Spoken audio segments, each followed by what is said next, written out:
Assalamualaikum and hi everyone, welcome back to Bablu's Kitchen. இன்னைக்கு நம்ம சேனல்ல ஒரு வெரைட்டி ரைஸ் ரெசிபி தான் பார்க்க போறோம். அதாவது புளியோதரை புளிசாதம்னு சொல்லுவாங்க, Tamarind rice.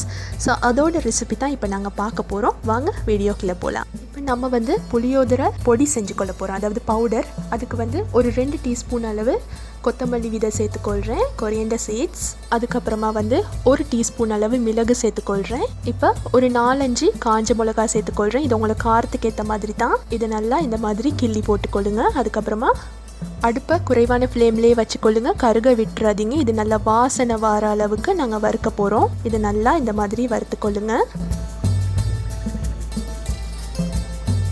இப்போ நல்லா வறுத்ததுக்கு அப்புறமா ஒரு பிளேட்டை ரெடி பண்ணி வச்சுக்கொள்ளுங்க. அதில் வந்து இதை அப்படியே கொட்டிடுங்க. இப்போ அதே பேனை திருப்பியும் வச்சு அதில் வந்து ஒரு 2 டேபிள் ஸ்பூன் அளவு கடலைப்பருப்பு சேர்த்துக்கொள்கிறேன். அதுக்கப்புறமா 1.5 டீஸ்பூன் அளவு உளுத்தம் பருப்பு சேர்த்துக்கொள்கிறேன். அதையும் சேர்த்து நல்லா வறுத்துக்கொள்ளுங்க.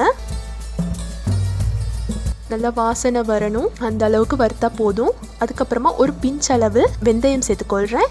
பிஞ்சை விட கூடுதலாக போட்டுறாதீங்க, அதுக்கப்புறமா கசந்து போயிடும். இப்போ அதையும் அந்த பிளேட்லேயே ஆட் பண்ணி கொள்ளலாம். இப்போ வந்து அடுப்பை சுவிட்ச் ஆஃப் பண்ணிடுங்க.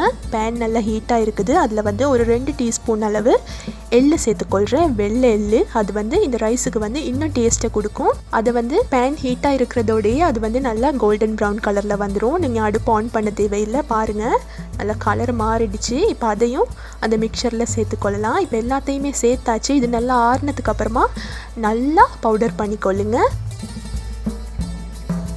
இப்போ ஒரு பேனை ஹீட் பண்ணிக்கொள்ளுங்க. அதில் வந்து ஒரு 3 டேபிள் ஸ்பூன் அளவு நல்லெண்ணெய் சேர்த்துக்கொள்ளுங்க.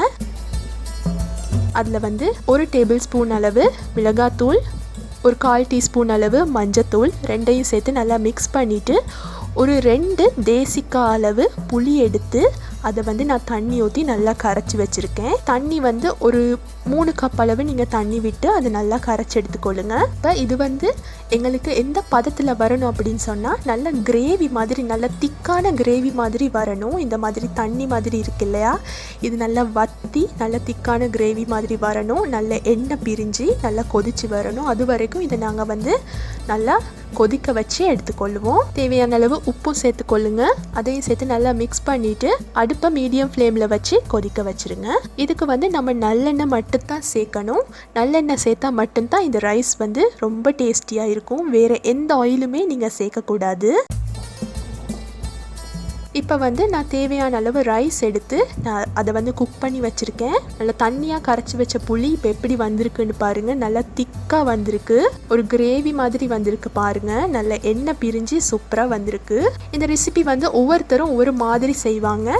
நான் வந்து இந்த முறையில் தான் செய்வேன். இப்போ நல்லா கொதிச்சுட்டு இருக்கிற நேரம் வந்து நம்ம அரைச்சி வச்ச பொடி இருக்கு இல்லையா, இந்த பவுடர் புளியோதரை மிக்ஸ், இதை வந்து ஒரு 2 டீஸ்பூன் போட்டு நல்லா மிக்ஸ் பண்ணிவிட்டு அதை இறக்கி வச்சுருங்க. இந்த மிக்ஸ் வந்து நீங்கள் செஞ்சு ஃப்ரிட்ஜில் வச்சுக்கொள்ளலாம். நீங்கள் தேவையான நேரத்தில் இதை வந்து நீங்கள் எடுத்து ரைஸுக்கு நீங்கள் இந்த மாதிரி செஞ்சு புளிக்கரைசல் செஞ்சு இந்த மாதிரி மிக்ஸ் பண்ணி நீங்கள் வந்து தேவையான டைமில் இந்த வெரைட்டி ரைஸ் செஞ்சு கொள்ளலாம். ஃப்ரிட்ஜில் வச்சா ஒரு 3 to 4 months வரைக்குமே இருக்கும். அது இதை நல்லா மிக்ஸ் பண்ணிவிட்டு எடுத்து வச்சிடலாம். இப்போ நம்ம தாளிப்பு செய்ய போகிறோம். அதுக்கு வந்து ஒரு பேனை ஹீட் பண்ணிவிட்டு ஒரு 2 டேபிள் ஸ்பூன் அளவு நல்லெண்ணெய் சேர்த்துக்கொள்கிறேன்.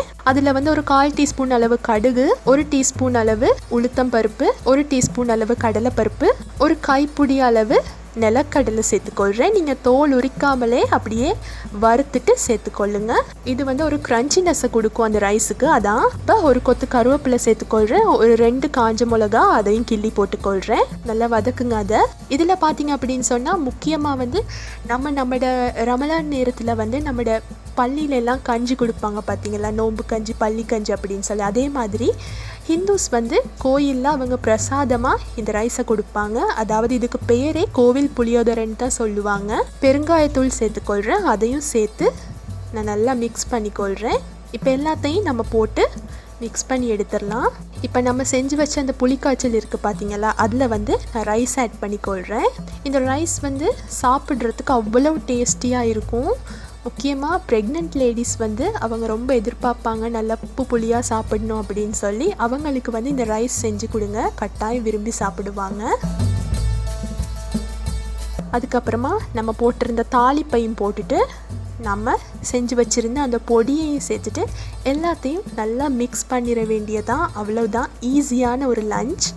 இதுக்கு வந்து நாங்கள் என்ன செஞ்சுருந்தோன்னு பார்த்தீங்கன்னா கிழங்கு பிரட்டல் ஒன்று செஞ்சுருந்தோம், அதோட வந்து ஒரு முட்டை பொரியல் ஒன்று செஞ்சுருந்தோம், அவ்வளோதான். இது வந்து நார்மலாகவே ஒரு கிழங்கு பிரட்டல் அப்படி இல்லாட்டி நிலக்கடலை சட்னி அந்த மாதிரி சட்னிஸ் வெரைட்டியோடு சாப்பிடுவாங்க. சவுத் இந்தியாவில் ரொம்ப ஃபேமஸான ஒரு வெரைட்டி ரைஸ் தான் இது. ஸோ இந்த ரெசிபி உங்களுக்கு பிடிச்சிருக்குன்னு நினைக்கிறேன். பிடிச்சிருந்தா கட்டாயம் என்னோட சேனலுக்கு நீங்கள் சப்ஸ்கிரைப் பண்ணிக்கொள்ளுங்கள், அதோட பெல் ஐக்கனையும் கிளிக் பண்ணிக்கொள்ளுங்கள். இந்த வீடியோவுக்கு உங்கள் லைக்ஸை கொடுங்க. இதே மாதிரி இன்னொரு நல்ல வீடியோவில் உங்களை எல்லாரையுமே சந்திக்கிற வரைக்கும் டேக் கேர் அண்ட் பை.